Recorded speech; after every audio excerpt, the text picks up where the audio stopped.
Might have to take that on notice, mate. Thomas is pretty good. Bring up Telstra support. Welcome to East Gippsland Shire Council's ordinary meeting of August 25, 2020. Effective from 1 May 2020, amendments to the Local Government Act 2020 allows virtual council meetings to ensure decision making can continue during the coronavirus pandemic. The council meeting must be live streamed. East Gippsland Shire Council will live stream, record and publish its meeting via webcasting to enhance the accessibility of the meetings to the broader East Gippsland community. These recordings are archived and available for viewing by the public or used for publicity or information purposes. Pre-recorded videos for public questions and requests to speak on an agenda item submitted in the correct form prior to the council meeting will be played at the appropriate time during the meeting and included in the recording of the meeting. No other person has the right to record council meetings unless approval has been granted by the chair. As per the Minister's Good Practice Guideline issued by the Minister for Local Government on 29 April 2020, the intention is to ensure the normal ordinary business of Council can continue through the use of electronic communication. A member's attendance can only be recorded as present where the member can confirm that they meet all three of the following. They can hear proceedings, they can see other members in attendance and can be seen by other members, and 3, they can be heard to speak.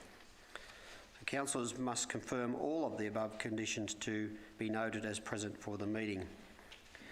So a quorum will not be made if these conditions are not met, and a meeting will be adjourned until a quorum is met or postponed if a quorum cannot be met. If technical difficulties are encountered by council during the meeting, including with the live streaming, we will adjourn until a resolution of the issue or postpone to a later date and/or date. I will now confirm with each councillor in turn as they can see, hear and be heard by each other, and to note assurance from each that the location they are participating from is secure to ensure deliberations are confidential. So I'll start. I have four councillors who have are online. I'll start with Councillor Ellis. So, Councillor Ellis, can you see and hear us? Are you on mute, Councillor Ellis? His camera's on either. See him. He's trying to talk, why wouldn't he? Councillor Ellis, I think you are still on mute. Maybe we should move to the next councillor, Mr. Mayor. I do apologise. Yep, I can see everyone. Thank you, Mr. Mayor. I'm here. I'm on my own, and what's the other request? Secure. In a secure location. So yes, thank you for acknowledging that. So next is Councillor Roberts, and the same applies. Councillor Roberts, can you see and hear us? Yes, Mr. Mayor. Good evening, everyone. I'm in a secure location. I can see you and I can hear you. Thank you, Councillor Reeves. Can you hear and see us? Councillors, yes, I'm secure. I can see and hear you, and I'm in a safe and secure location. Thank you, and lastly, Councillor O'Connell. Can you see and hear us? I can see and hear you, and I'm in a secure location. Thank you. Thank you very much. That allows us to proceed, and of course we have in the chamber 5 councillors attending, including myself, so we have a full complement of councillors present.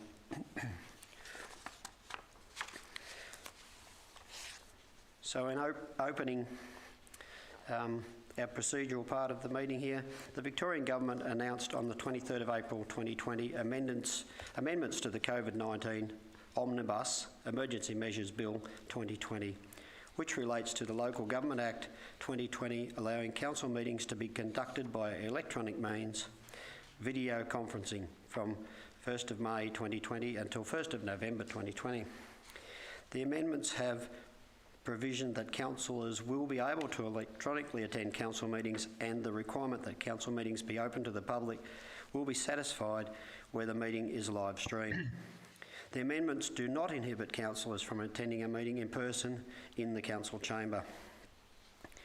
Members of the public are invited to view the council meeting live stream by following the link on council's website or Facebook. So, on behalf of council, I would like to acknowledge the Gunai people, the traditional owners of the land on which we are gathered, and pay our respects to their elders, both past and present. Now, before moving to our item 1.2, which is apologies, I would like to acknowledge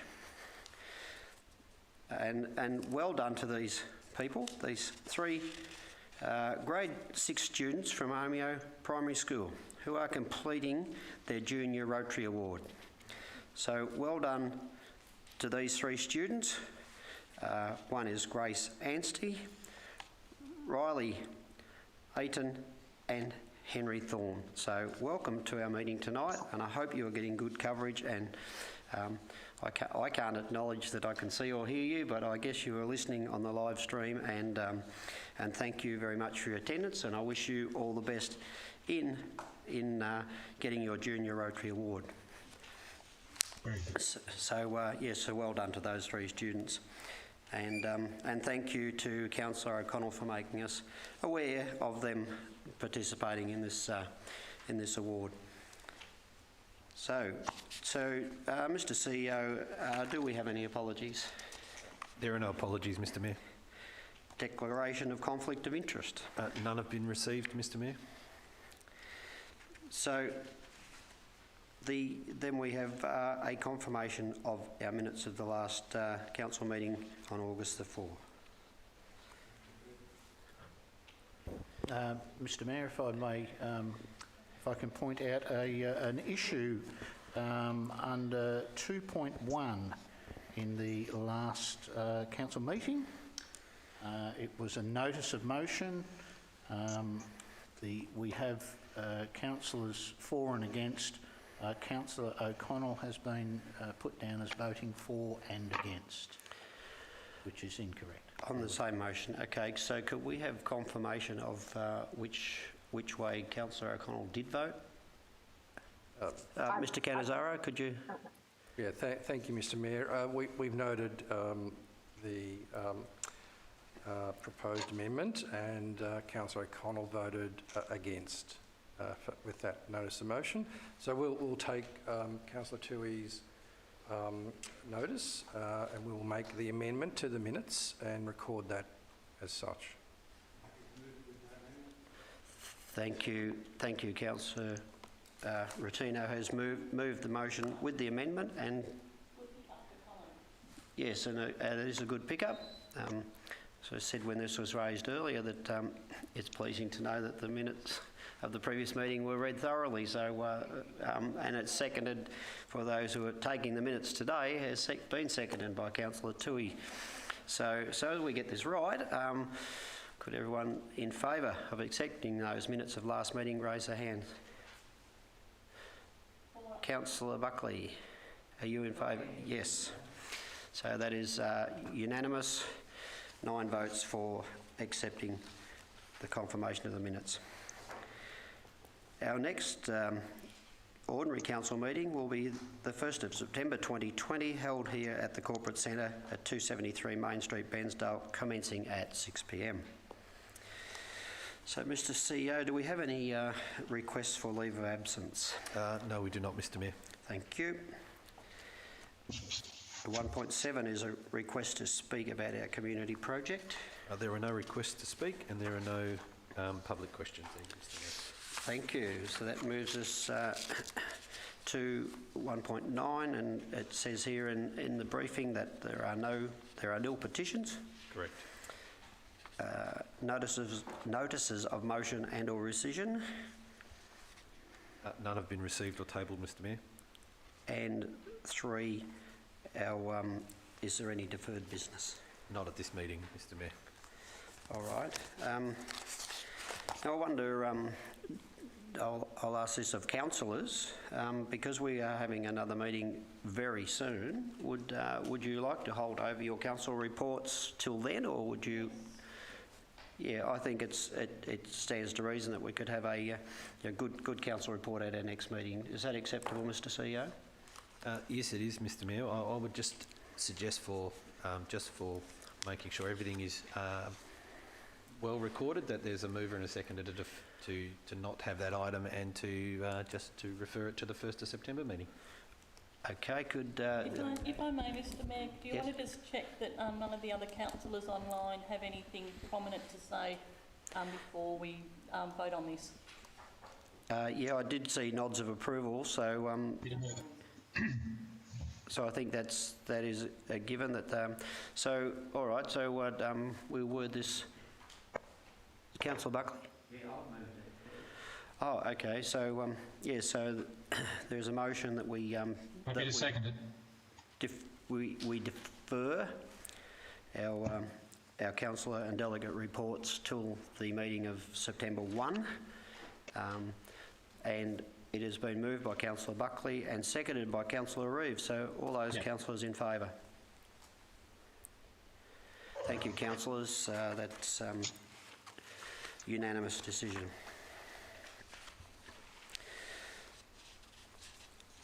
So that moves us on to officer reports. This is 5.1.1, which is the release of the draft revised community engagement policy for community feedback. And we have present, it's authored by Ms Sasha Johns, Manager of Community Engagement. So I would expect that you would speak to this item. Thank you, Mr Mayor. So the Local Government Act 2020 requires councils to update their community engagement policy to reflect the community engagement principles defined in the new Act. It's a principles-based act that allows councils to apply engagement processes that are sensitive to the community context in which they are applied and the purpose for which council is undertaking the engagement. Council already has an engagement policy that was endorsed by Council in December 2017. Amendments have been made to this policy and the draft provided in Appendix 1 to the Council report. The revised policy is a framework that incorporates and articulates the requirements and the intent of the new Act. And to support this framework, a procedure and set of tools will need to be provided to support officers to effectively operationalise the revised policy. The revised policy must be in place by the 1st of March 2021. Therefore, I'm recommending that Council release the revised draft policy provided in Appendix 1 for public feedback over a period of 28 days. Any feedback received will be reviewed and incorporated as appropriate, and the final draft will be presented to the new Council late in 2020 for endorsement. I'm happy to take any questions Council may have regarding this recommendation. Thank you, Sasha. Councillors, do you have any questions of the officer? Happy to move it, Mayor. Thank you. Councillor Reeves has moved and Councillor Toohey has seconded. So you wish to speak to this document, please, Councillor Reeves? Oh, look, only momentarily, Mayor. Thank you, councillors. This is one of a number of policy revisions from the Local Government Act 2020, and it's good that this council is on board with these nice and early. It will smooth the way for the subsequent council and their work in the next 12 months. Thank you, Councillor Reeves. Councillor Toohey? Thank you, Mr Mayor. Just in regards to the changes that have been made, which makes it easier for us to interact with our community and I think to better judge where our communities are at. So I think this is an excellent recommendation. Thank you for that. Any other councillors wish to speak for or against? Councillor Peltz. I'd just like to recognise the work of the officers in dealing with these. I know it's an obligation that's met by, that we have to meet for state government standards with regards to the new Local Laws Act, the Local Governance Act, and just want to recognise the work that Sasha and her team have done in getting this document to the table in time. It was only brought on us about maybe 6 weeks ago that it was microphone maybe addressed. What is it, Mr Reeves, Councillor Reeves? Councillor Pelt, just wonder if your microphone's on. You just sound very distant. Oh, it's my shield. Is it my... Do I have to poke it up underneath? Is that better? Are you wearing a face shield? Ah, okay, sorry. No wonder you're muffled. I'm wearing a face shield. Yeah, just wanted to say it's a lot of work for the officers in a short amount of time, and it's not the only policy that they've had to deal with. There's several others this evening, so thank you for ticking the boxes and getting us in order. Thank you. Thanks, Councillor Peltz, and I would absolutely concur with that. We've read through many of these new or amendments to our policy, and there is an enormous amount of work gone into it, an enormous amount of work. So, with that being said, we could put this to the vote. Councillors, please. All those in favour? Thank you, councillors. That is a unanimous decision. Thank you, Sasha.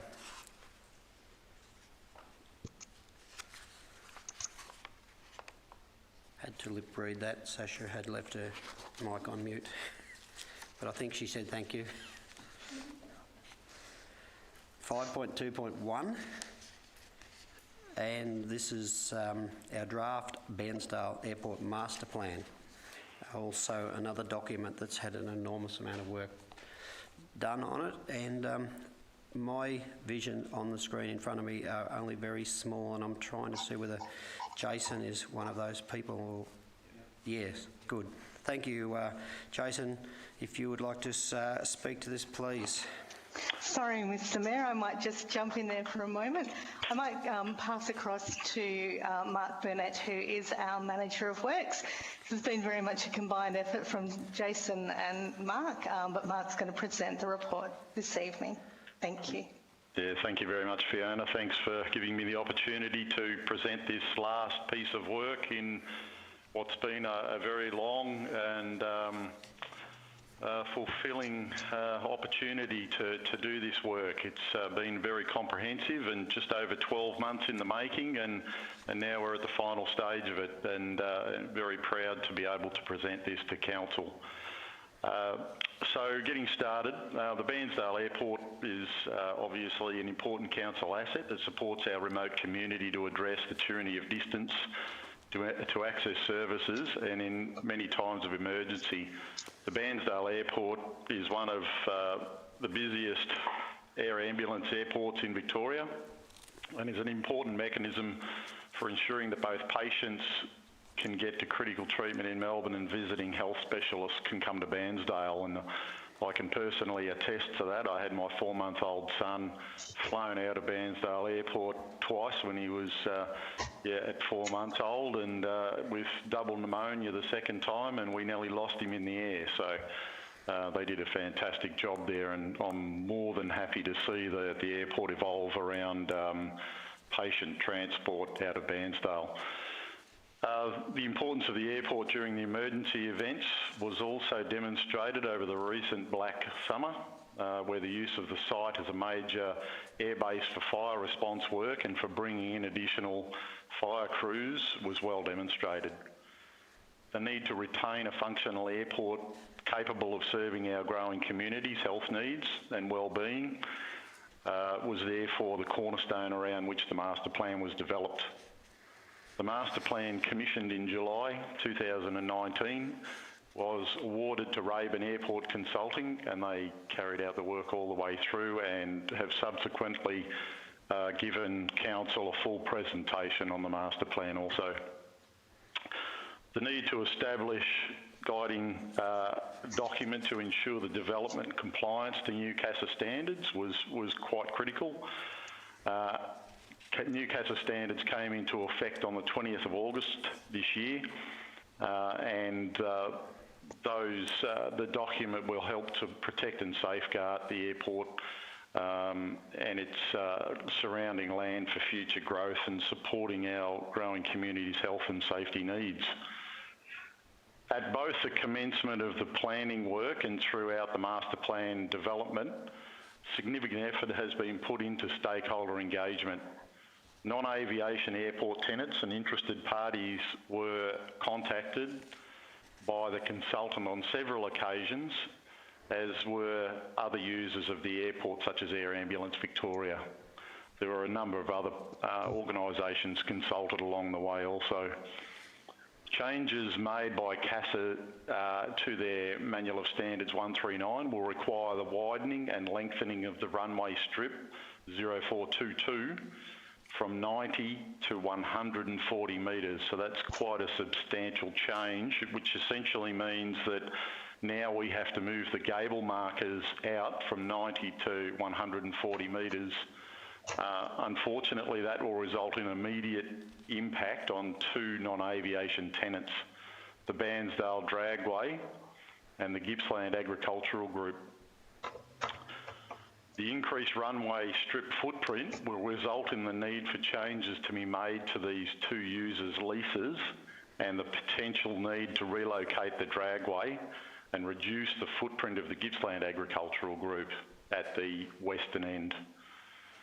There are other non-aviation tenants on the airport land that may also be impacted by the growth of the airport at some future time. Council is therefore working with all impacted and potentially impacted non-aviation tenants to ensure that we are supporting them to find alternative locations for their operations.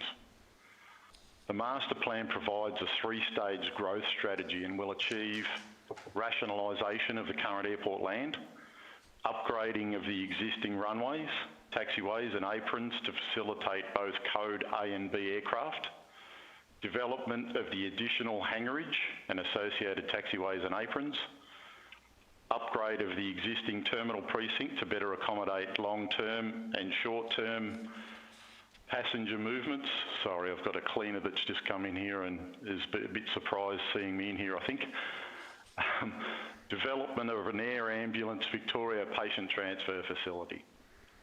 Adopting this master plan provides a clear, articulated plan for the site, which we can work with to both improve the site for aviation use and gives us a trigger to work with the current tenants about their needs and plans.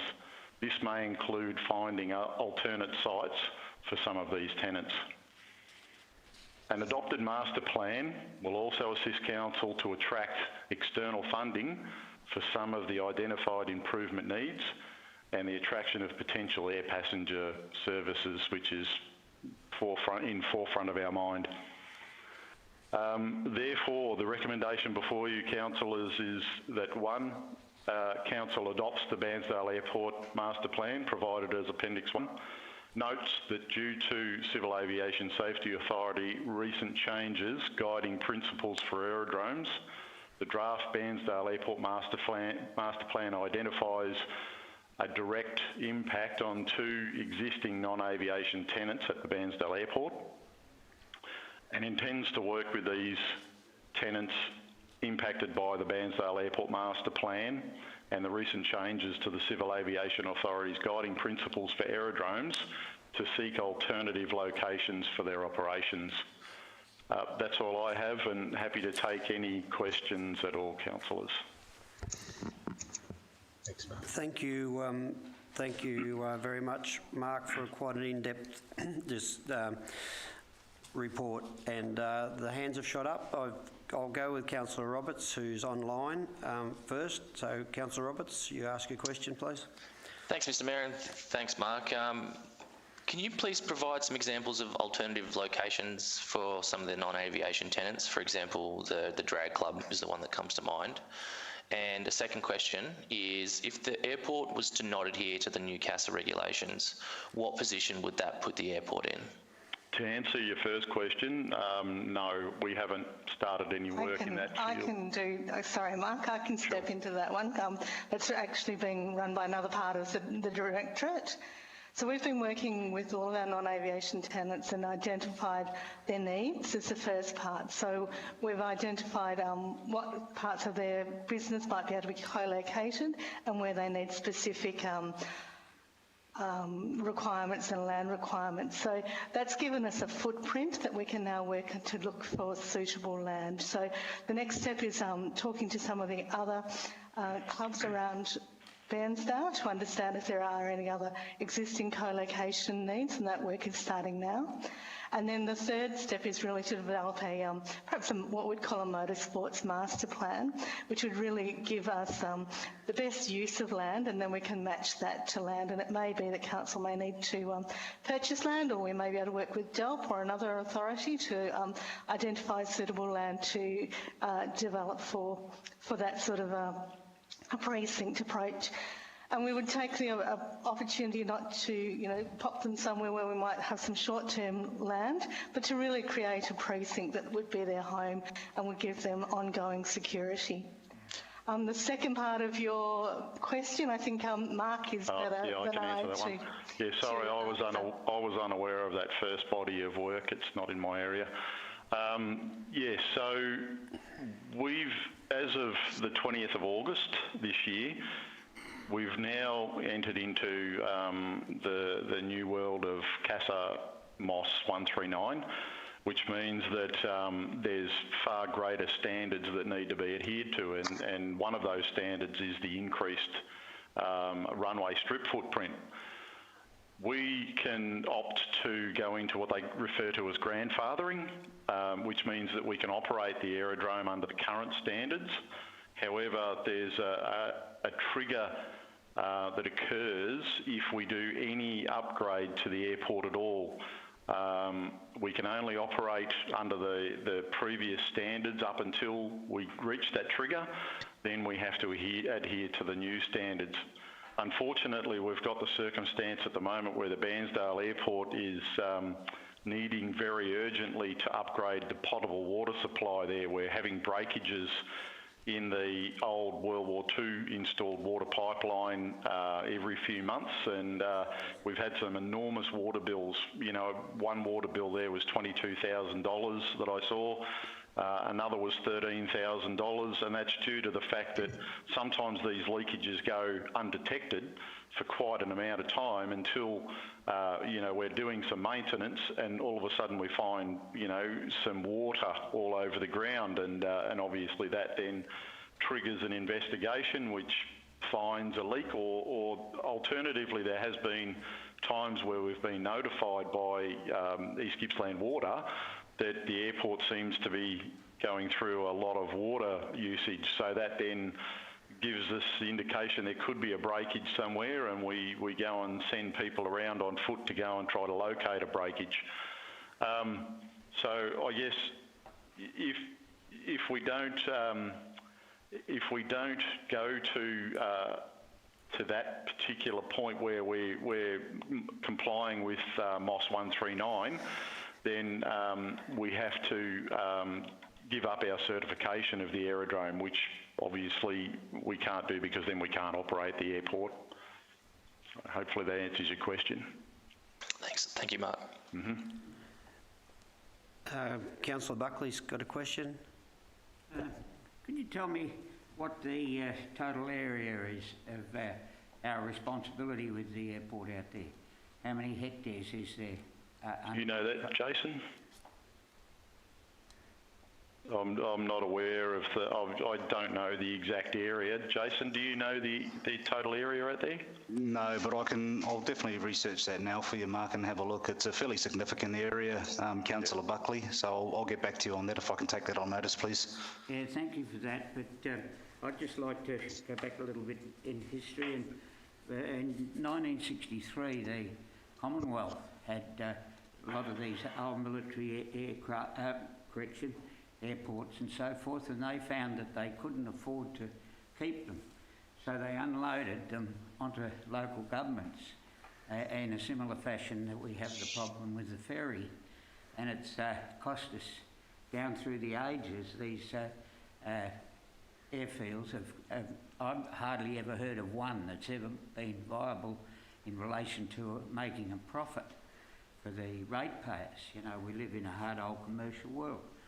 And anyhow, the point I'm trying to make is that I feel we shouldn't, if we've got such a large area out there that's been just hired out for grazing and sheep grazing and the odd crop, I feel we shouldn't discourage the other users. We should this is my view, that we should encourage them instead of discouraging. That's the non-aviation people. So, and if we can get more and more of those sort of businesses that don't interfere with the runway, because this has happened at Moorabbin and Essendon in particular. So, Councillor Buckley, probably I should ask, could you actually ask your question in relation to the uses out there? Well, I'm already doing that, and my question is, shouldn't we encourage these non-aviation businesses instead of discouraging them, instead of go away somewhere else? I'm happy to take this one, Councillor Buckley. I believe what we're finding is that where we can, we're looking at co-location we're not discouraging them at all. But what we're finding is some of them are just too close, as Mark has explained, to the runway. So they're the ones that we will have to find a suitable spot to relocate them. As the CASA standards have changed, what was once a suitable location is no longer suitable. So I'd refute that we're discouraging them. I think by working with them to try and find suitable spots, suitable locations for them, we're actually allowing these important parts of our community and our important motorsports and other sports to have a home in an ongoing way as well. So I think it's not that we're discouraging them, that we're going to work with them to find a home for them which gives them continuity and certainty. Yes, thank you. I missed a little bit of that, I'm sorry, because of the acoustics in here. Anyway... Well, if I could help you, Councillor Buckley, Fiona's actually said that anybody that may be impacted by the changes, Council's working to find them alternative sites. Yeah, well, I reckon we should make this is just my statement as well as my question. I reckon, well, okay, we'll leave it at that, and we'll get on with the... No, thanks. Thank you for your question. Councillor Ellis, you had your hand up before. Thank you, Mr Mayor.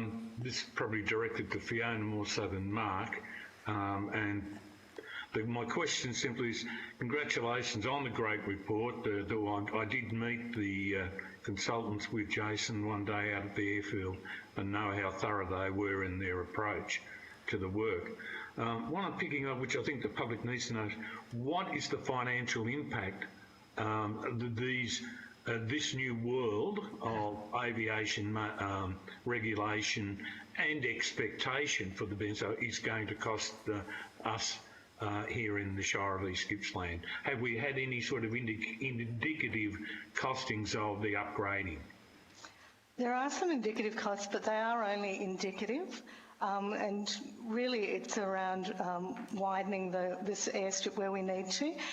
One of the things that Mark mentioned in his introduction of the report is that by having an adopted master plan, it actually gives us the opportunity to seek external funding as well. So wherever possible, we'll be looking for external funding. There is federal funding now for regional airports to support these sort of upgrades, recognising that as CASA changes the standards, it does bring with it a burden on airport owners and operators to actually meet those standards. So by having the master plan, I think it puts us in a really good position to try and attract that funding. Other projects we're currently doing the business case for and the business plans for, and so we can bring council back quite detailed and costs that we can be quite confident of. But we haven't done that real detailed costing at this stage.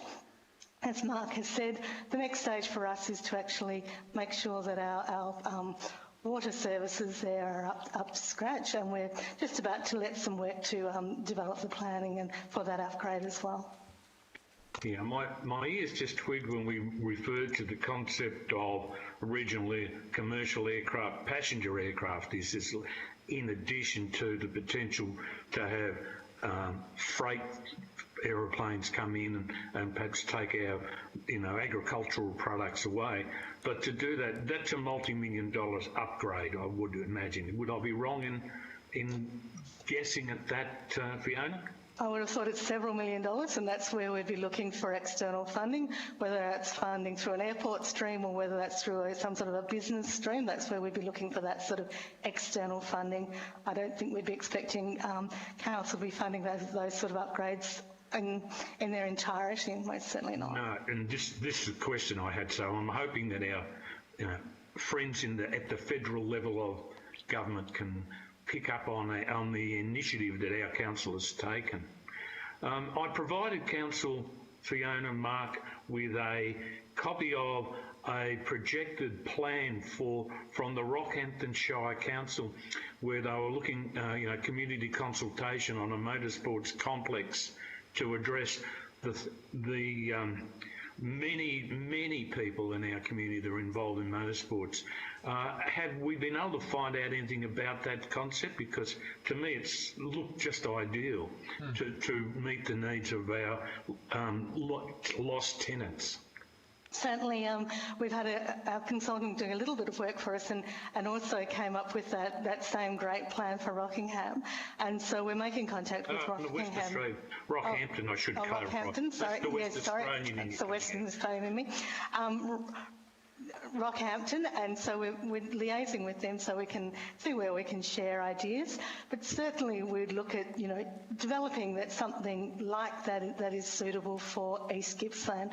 Councillors would be aware that there has been some community groups that have done some great work in that space already, so that gives us a good head start in terms of looking at some of the demand and some of the opportunities.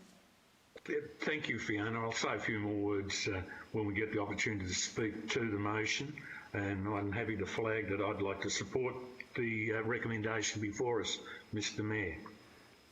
Very good, Nick. Thank you, Councillor Ellis. Now, Councillor Tui, you indicated you wish to speak. Thank you, Mr Mayor. Fiona, I'm not sure who to... Oh, sorry. Yes, a question. A question. Yes. Who to ask this question of. For people to try and get an understanding of the importance of the airport to our community, I must say I was shocked when I read of and I can't recall it, of how many movements there is per day out at our airport. So do one of you guys know that information? That's definitely a Jason question, who's here for technical support, so I'll hand that one over to Jason. Yeah, good evening, Councillor Tui. Thanks for the question.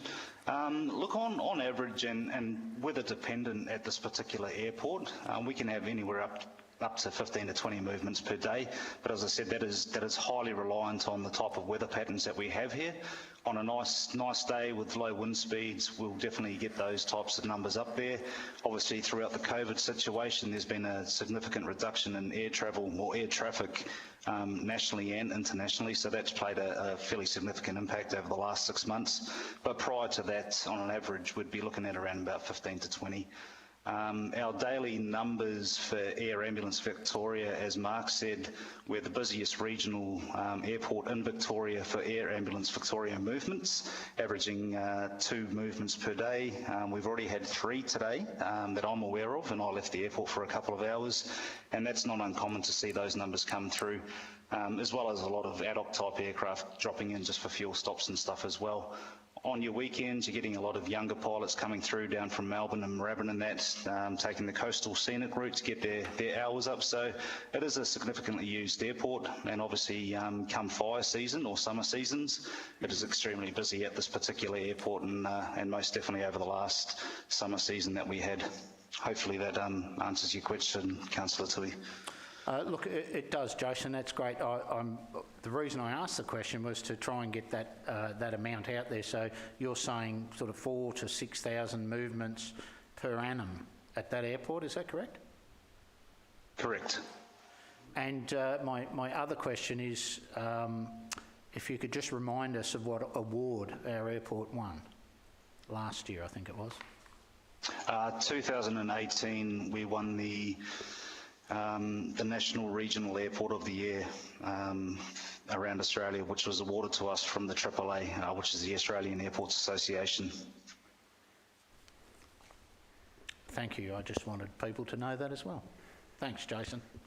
Thanks, Councillor Tui. Now, Councillor Peltz had her hand up, and I'll come to you next, Councillor Roberts. Okay, thank you, Mr Mayor. With regards to the report, I just wanted to say Rubin Airport Consulting, it was a really extensive report. It was 53 pages. and it had some really great recommendations of perhaps case studies where this airport in the future could develop to.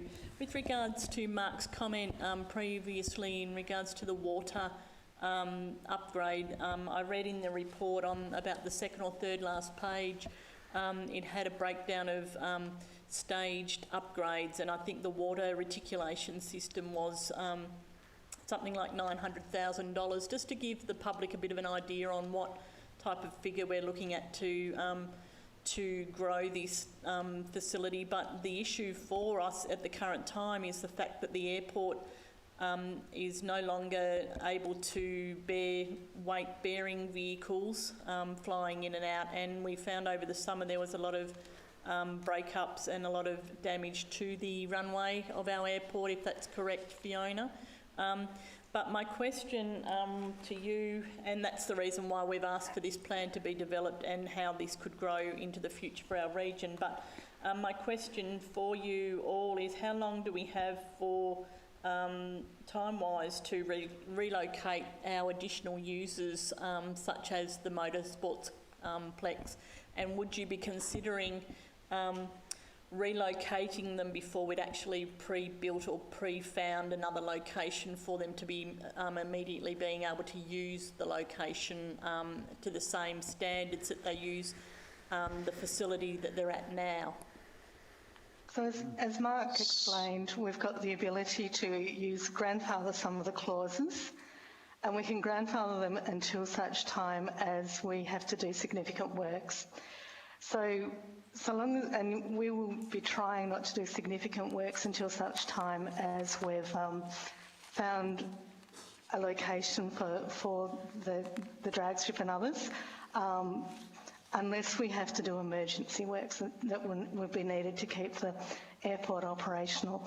So it's a little hard to say exactly how long, but certainly this is not something that we're going to be trying to, rush the users into temporary accommodation. We'd much prefer to work with them to maybe minimise their footprint initially while we're working through this, and then find a long-term solution for them. But just at this point in time, I can't tell you exactly how long that is. Somewhere around that 18 months to 3 years, we're hoping, unless we have to do emergency works. And sorry, just for the record as well, just to make sure that the information that's out there is correct. At Bandstar, we sustained no damage to our particular runway from the movements that we had, although we had a lot of heavy aircraft that were working off pavement concessions. The runways here actually held up very well, but unfortunately on the northern side of our apron area, where we had the ADF deployed, due to heavy heavy vehicle and movements, significantly damaged our northern area. Malakuta, unfortunately, didn't fare as good, where the runways were particularly damaged from the heavy aircraft movements. Thank you. Thank you, Jason, for that upgrade of information.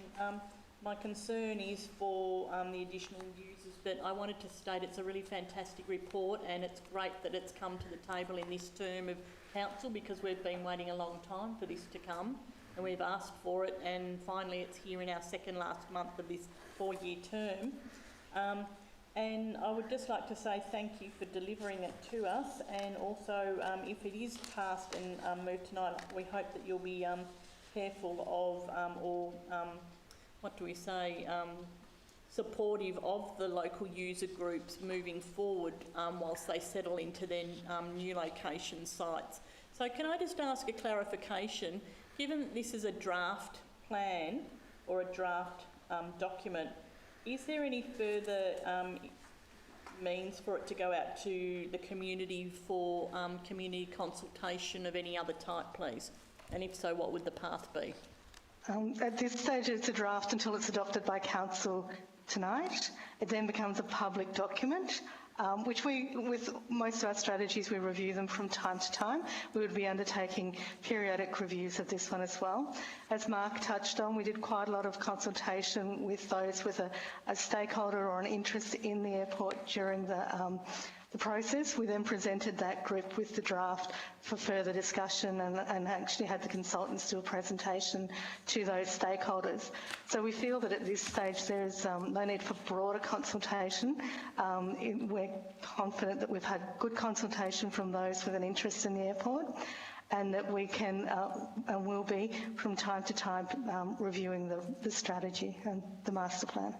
If I may just quickly follow on, I just wanted to highlight that the user groups to this particular area are actually really great economic stimulant groups to East Gippsland, and when they do hold, particularly the Motorplex, when they do hold a meeting, they are probably equivalent to getting $250,000 to $300,000 into our economy during the times of them having a drag or a meeting or that type. So they are great economy boosters for our region. I think that should be respected in this process and identified as a very useful economic stimulus to our region for what they actually do, and it shouldn't be ignored. So I think that's a really important piece to be stated at this time. Thank you.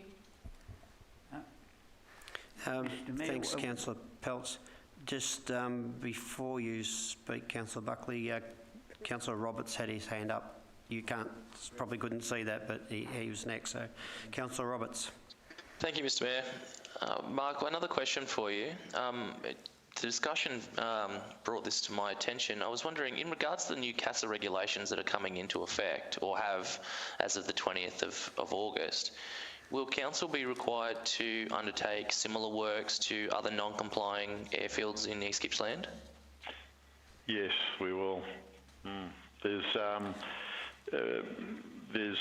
quite a bit of work that needs to be done to the other two airports. Although at this point in time, Orbost has a bit of a question mark over it as to whether we'll be able to get that sorted, but yeah, the other airports definitely do need some additional work. So what we've got, does Lakes, Orbost, does Marlow come under that as well? Yeah. So there's, sorry, that's Malakuta as well. Orbost is Marlow and Malakuta, yeah. Yeah, okay. Thanks, Councillor Buckley. What do I need to do to move an amendment to the draft to delete all mention in relation to non-aviation activity? What's the procedure? Be a question possibly for Mr. Cannizzaro. Yeah, thank you, Mr. Mayor. You're foreshadowing an amendment? Yeah. Yep. Just so that would be all reference to non-aviation activity be removed from the draft and encouraged instead of a negative attitude. Yep. So you'd be through you, Mr. Mayor. So you'd be foreshadowing an amendment that would have to be put and voted on. Okay. I'll leave it the rest to you, Mr. Mayor. Well, he's still in question time at this stage, so there is one more question on the table, which is from Councillor Toohey, and then we could come back to Councillor Buckley's foreshadow. Just before you do, if you don't mind, Mr. Mayor, just to seek clarification from Mr. Cannizzaro. Is it foreshadowed, Mr. Cannizzaro, or has in fact Councillor Buckley now moved a motion seeking an amendment, and as such would need a seconder to that? And a vote on that. I would just be aware that if otherwise another councillor could move a motion which would actually knock Councillor Buckley's out. So is that correct? That's correct, yeah. So you would need to seek a seconder for your amendment, Councillor? We are. Through you, Mr. Mayor, we are Councillor Rotino.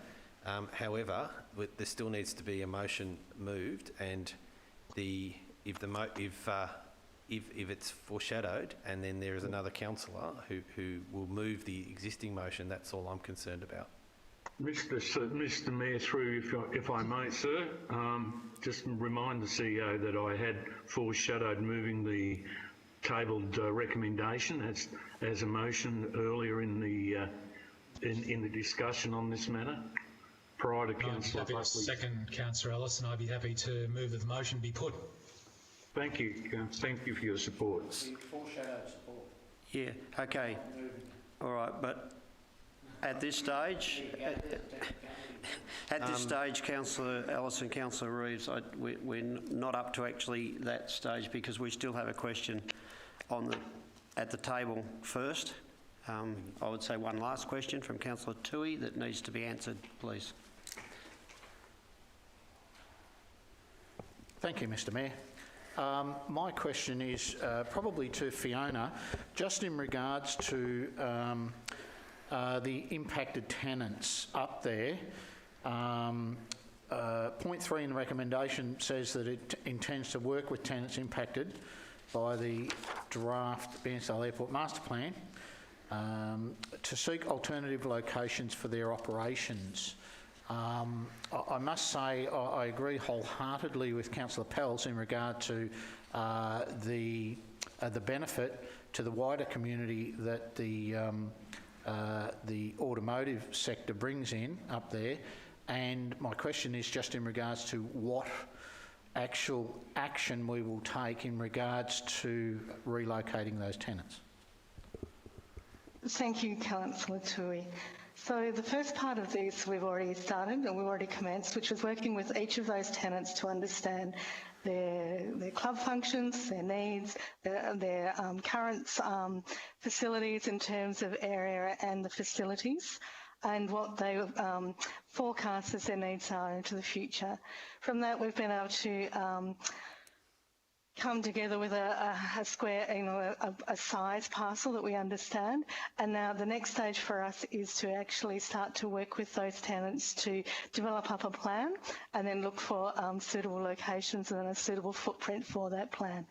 So I think that by forecasting recommendation 2 and 3 in the report, we were trying to acknowledge the importance of those clubs to our community, and that this isn't just an adopt the master plan for the airport and disregard those other tenants, but certainly is a very clear intent, and we've got that signal from council all the way along.